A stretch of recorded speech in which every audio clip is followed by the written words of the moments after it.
नमस्कार, बहुत स्वागत है आपका। मैं हूं आपके साथ नेहा दुबे। आप देख रहे हैं हमारे कानूनी प्रोग्राम लीगल हेल्पलाइन, और इस प्रोग्राम के जरिए हम आपको तमाम वो जानकारी देते हैं जो कि सीधे आपके साथ जुड़ी होती है। तो आइए इस प्रोग्राम की शुरुआत करते हैं, और आज हम आपको बताएंगे लोक अदालतों से जुड़ी हुई कानूनी जानकारी देंगे। इस विषय पर तफसील से चर्चा करने के लिए हमारे साथ परमानंद पांडे जी जुड़ गए हैं, जो कि कानूनी विशेषज्ञ हैं, अधिवक्ता भी हैं। बहुत स्वागत है सर आपका। आपसे सर इस खास कार्यक्रम की शुरुआत करें उससे पहले अपने दर्शकों को बता दें कि अगर आप भी इस खास कार्यक्रम के माध्यम से जुड़ना चाहते हैं तो आप हमें कॉल कर सकते हैं। 0120612793 पर कॉल करिए, या फिर 0120612793 करके आप हमें कॉल कर सकते हैं। लोक अदालत से जुड़ी हुई कानूनी जानकारी के लिए आप हमें कॉल कर सकते हैं।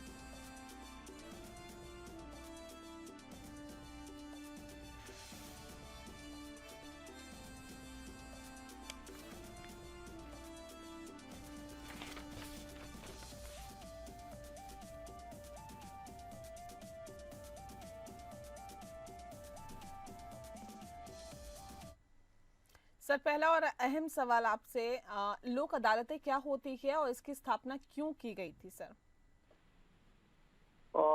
नेहा जी, ये वाकई बहुत अहम सवाल है कि लोक अदालतें क्या होती है। पहले तो लोगों के मन में ये बात साफ हो जानी चाहिए कि लोक अदालतें उनको कहा जाता है जो जनता की अदालत होती है। इसका अंग्रेजी में ट्रांसलेशन करेंगे तो इसको कहते हैं पीपुल्स कोर्ट। माने ये जनता की अदालत है, और जनता में दो तीन चीजें इसमें खास रखनी होती है। एक तो ये कि इस अदालत में जब आप पेश करते हैं तो बिना पैसे की कार्रवाई होती है, इसमें कोई फीस नहीं देनी पड़ती है।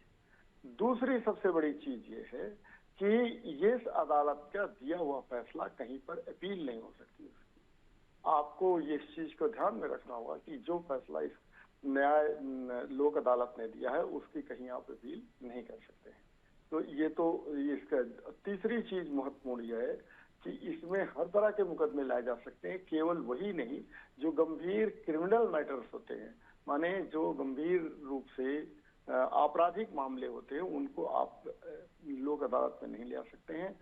बाकी और सारे किस्म के मुकदमे इसमें लाए जा सकते हैं। ये तीन प्रमुख चीजें हैं जो लोक अदालत के बारे में जाननी जरूरी होती है। एक तो ये कि आपराधिक मुकदमे नहीं लाए जा सकते हैं, दूसरे ये कि इसमें कोई फीस नहीं लगती है, और तीसरी बात जो है ये कि आप देखिए इसमें कोई वकील करने की जरूरत नहीं होती है। वकील करने की अगर आपको जरूरत पड़ी, आपको लग रहा हो तो करिए, वरना वकील करने की जरूरत इसमें आपको नहीं है। ये कुछ खास चीजें थी लोक अदालत के बारे में। सर, कब अदालत में लंबित मामला लोक अदालत में लाया जा सकता है? देखिए, जो अदालत में लंबित मामला है तो ये तो तभी लाया जा सकता है जब या तो कोर्ट कई बार होता है, कोर्ट भी इस चीज को मीडिएशन में लाती है। जैसे पति पत्नी के बीच का झगड़ा हुआ है तो कोर्ट कहता है कि देखिए ये मुकदमा आपका 8 साल 10 साल चलेगा, और बहुत सारी चीजें आती रहेंगी। आप कोई एप्लीकेशन देते रहेंगे, वो कोई जवाब देंगे, वो एप्लीकेशन देंगे, आप जवाब देंगे। इस नाते इसमें समय बहुत खर्च होगा, और वकील की फीस के रूप में भी आपका खर्च होता जाएगा। तो सबसे जरूरी चीज ये है कि आप लोग चले जाएं लोक अदालत में, वहां कोई फीस नहीं देनी होती। आप अपनी बात कहिए और अपनी बात वो कहें, दोनों के बीच में अगर समझौता हो जाता तो इससे कोई अच्छी बात नहीं। लेकिन अगर मान लीजिए कोर्ट नहीं कहता है तो दोनों पार्टी इस चीज से सहमत हो जाती हैं कि हमको लोक अदालत में ले जाना है, तो कोर्ट में चलते हुए मुकदमे को भी सीधे रेफर किया जा सकता है वो लोक अदालत में, और लोक अदालत इस पर अपना फैसला दे देगी। जो फैसला इसलिए कि वो आपको भी मान्य है और दूसरे पक्ष को भी मान्य है, और दोनों पक्षों को अगर मान्य है तो आप इस पर अपील करने का अधिकार खो देते हैं, अपील नहीं कर पाएंगे। ये एक साफ बात इसमें ये जी। क्या अदालत में चल रहे केस को भी लोक अदालत में लाया जा सकता है? जी हाँ, अदालत में चल रहे केस को आप लोक अदालत में ले आ सकते हैं। ये निश्चित है कि अदालत में मान लीजिए कोई मेरा केस चल रहा है और मुझे लग रहा है कि इस केस को हम बाहर सुलझा लेंगे, लोक अदालत में मामले को लेके आए। तमाम देखिए गांव में जमीन जायदाद के झगड़े होते हैं, और जमीन जायदाद के झगड़े में लोग दोनों पार्टियां इस चीज को कहती हैं कि देखिए हमारे पास इतना पैसा नहीं है और ना इतना समय है, न हम यहाँ आ सकते हैं न जा सकते हैं, दुनिया भर की चीजें झेल सकते हैं। इस नाते हमारे मसले को आप लोग अदालत को रेफर कर दीजिए, तो ऐसी स्थिति में जो कोर्ट से चल रहा मामला है वो लोक अदालत में रेफर कर दिया जाता है, या हम दोनों लोग माने पक्ष विपक्ष दोनों इस चीज को तैयार हो जाते हैं कि इस मामले को अदालत में रख करके इसको लोक अदालत में भेज दिया जाए। ये निश्चित तौर पर ये मुकदमा लोक अदालत में ले जाया जा सकता है। जी, लोक अदालत में केस लाने की प्रक्रिया क्या होती है सर? लोक अदालत में देखिए, लोक अदालत में ले आने की प्रक्रिया तो यही है कि जब दोनों अपने में आपसी सहमति है तो वो एक आदमी, दोनों आदमी मिलके अगर ज्वाइंट एप्लीकेशन देते हैं, दोनों का एक शामिल होकर के एक एप्लीकेशन देते हैं, प्रार्थना पत्र देते हैं न्यायालय को, तो वो लोक अदालत में चला जाएगा। वह अगर नहीं तो एक पार्टी ही इस पर कहे, दूसरी पार्टी कोई उस पर आपत्ति न उठाए तो भी वो मुकदमा लोक अदालत में ले जाया जा सकता है। तो इस नाते ये दोनों पक्षों की सहमति जरूरी होती है कि वो लोक अदालत में इस मामले को ले जाए, या कोर्ट कई बार इस चीज को कहता है कि हम इसको भेज देंगे। जैसे आपको बताएं कि केस आ गया है चेक बाउंसिंग का, और 50 लाख या 25 लाख 1 करोड़ रुपए का चेक बाउंस हो गया है, तो वो जिस कोर्ट में मुकदमा चल रहा है कोर्ट कह देता है कि हम इसको मेडिएशन सेल में, अपने यहाँ के मेडिएशन सेल में भेज देते हैं, आप दोनों लोग इस मसले पर बातचीत करिए और देखिए कहाँ सहमति की बिंदु बनते हैं, सहमति का आधार क्या होता है, इस चीज को बताइए, उसके आधार पर फैसला हो जाएगा। तो यही तरीका है लोक अदालत में ले जाने का। जी सर, इसमें फीस क्या लगती है, क्या इसका प्रोसीजर होता है, कितने पैसे देने होते हैं? बहुत अच्छी बात पूछा आपने। और नेहा जी, एक चीज हम शुरू में ही इस चीज को कह चुके हैं कि इसकी एक प्रमुख विशेषता ये है कि इसमें फीस नहीं लगती। अगर मान लीजिए आपने फीस जमा किया है कहीं पर कोर्ट में, और कोर्ट में दोनों पक्ष अगर इस बात से सहमति जाहिर करते हैं कि हमारा मुकदमा जो है वहाँ लोक अदालत में समझा, तो उसकी स्थिति में वो जिसने कोर्ट फीस जमा किया है उसकी कोर्ट फीस वापस भी हो सकती है अगर मांगे तो।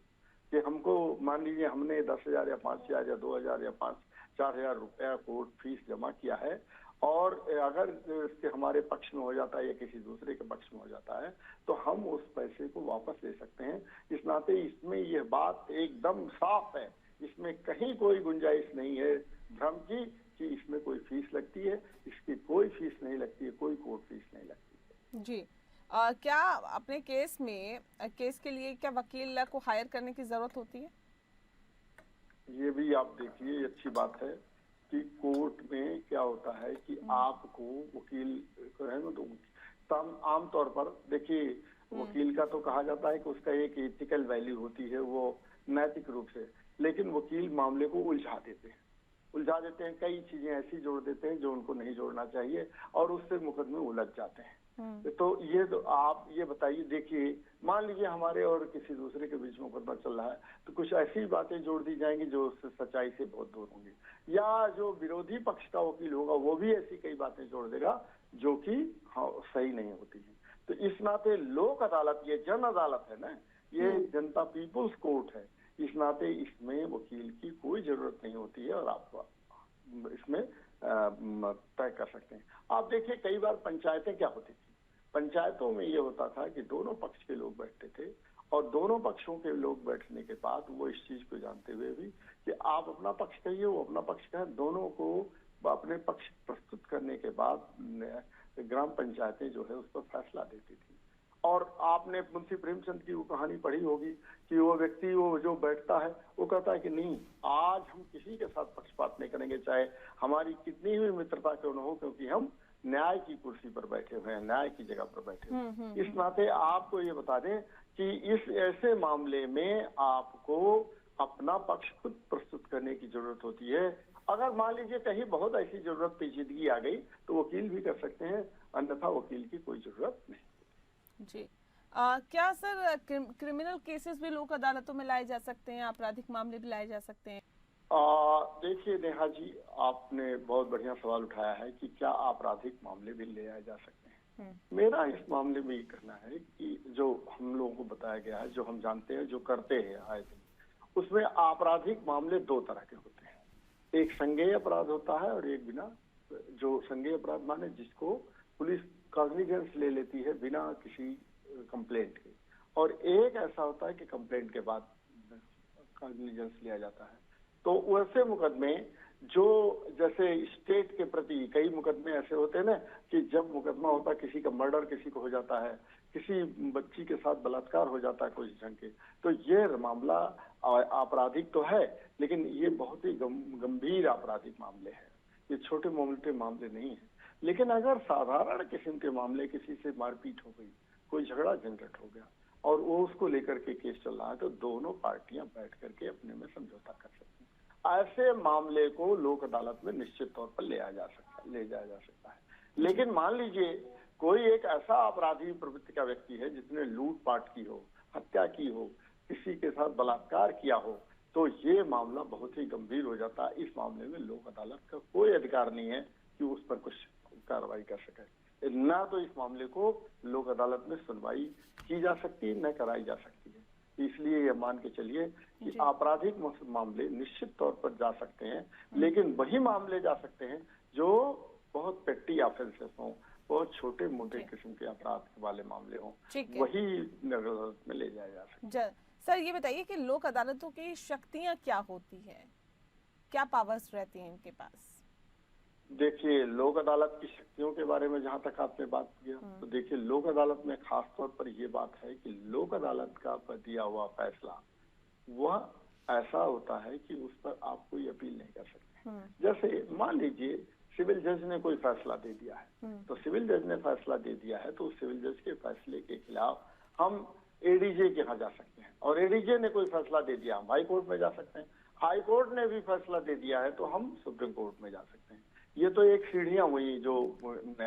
लेकिन अगर आपने कोई केस लोक अदालत में रखा है और लोक अदालत में दोनों की सहमति देख करके अगर कोई लोक अदालत ने फैसला दिया है तो उस पर कहीं आप अपील नहीं कर सकते हैं। सिविल जज के फैसले को तो अपील कर सकते हैं आप, हाई कोर्ट के फैसले को भी अपील कर सकते हैं, लेकिन ये लोक अदालत के फैसले को कहीं पर भी आप अपील नहीं कर सकते हैं। ये इसकी सबसे बड़ी ताकत है, ये एक सबसे बड़ी बात है कि लोक अदालत अपने आप में एक तरह से पूर्ण है। क्यों? आप देखिए इसमें भी 3 लोगों से कम लोगों को लोक अदालत नहीं बनती है। जो उसमें एक तो कोई जज होता है, रिटायर्ड जज, सामान्य तौर पर रिटायर्ड जज ही होता है, और दूसरा वो एक सदस्य होता है जो कानून का जानकार होता है, लॉ ग्रेजुएट होता है या कहीं वकील होता है, और तीसरा एक एडमिनिस्ट्रेटिव मामला होता है जो बहुत सारी चीजों को वो बताता है कि क्या नहीं करना है, वो सारी चीजों से अवगत होता है। इस नाते ये 3 लोगों का दिया हुआ फैसला जिस पर दोनों पार्टियों की सहमति हो चुकी है, इस मामले को कहीं चैलेंज नहीं किया जा सकता है। यही इसकी सबसे बड़ी ताकत है। जी सर, लोक अदालत का कार्यक्षेत्र कैसे तय होता है?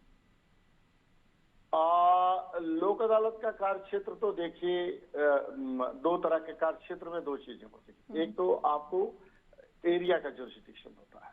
आप देख लीजिए जैसे उत्तर प्रदेश का किसी जिले का मामला है तो वहाँ उत्तर प्रदेश के उस जिले का, या मध्य प्रदेश के किसी जिले का मामला है, या दिल्ली में भी किसी क्षेत्र का मामला है, तो उस क्षेत्र के लोक अदालत में ही उस मामले को रेफर किया जा सकता है।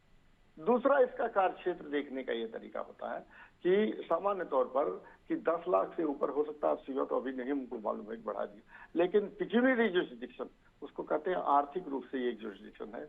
10 लाख से ऊपर के केस इनके यहाँ नहीं आ सकते थे। अब 10 लाख से ऊपर के केस आएंगे तो वो कोर्ट में ही जा सकते हैं, उसके पहले भी नहीं जा सकते हैं। इस नाते 2 तरह के क्षेत्राधिकार की बात आती है।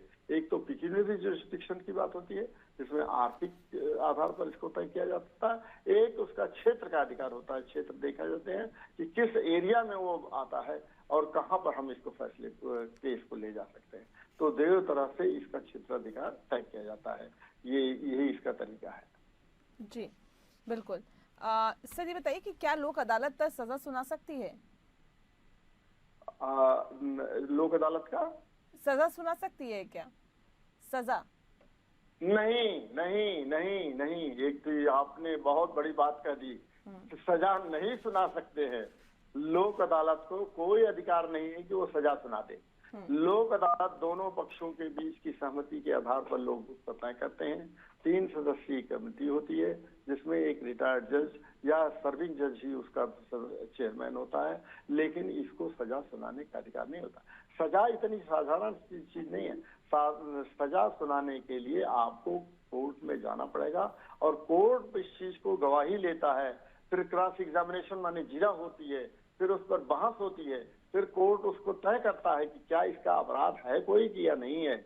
अपराध नहीं है तो वो मुक्त कर देता है, एक्विटल उसका कर देता है, और अपराध है तो उसको सजा सुनाने का अधिकार वहां मिल जाता है। लेकिन लोक अदालत में कोई ऐसी बात नहीं होती, क्योंकि लोक अदालत में उतना समय की बात नहीं होती, और लोक अदालत दोनों पक्षों की सहमति के आधार पर ही इस चीज को बनाया जाता है, और दोनों पक्षों की सहमति के आधार पर ही फैसला होता है। इस नाते लोक अदालत को कतई यह अधिकार नहीं है कि किसी को सजा दे सके, ये साफ बात है। जी, चलिए, बहुत शुक्रिया आपका परमानंद जी। आपने बहुत ही विस्तार से लोक अदालतों के बारे में हमें जानकारी दी, हमारे दर्शकों को जानकारी दी, इसके लिए आपका बहुत बहुत शुक्रिया। लीगल हेल्पलाइन में फिलहाल के लिए इतना ही। मुझे दीजिए इजाजत। नमस्कार।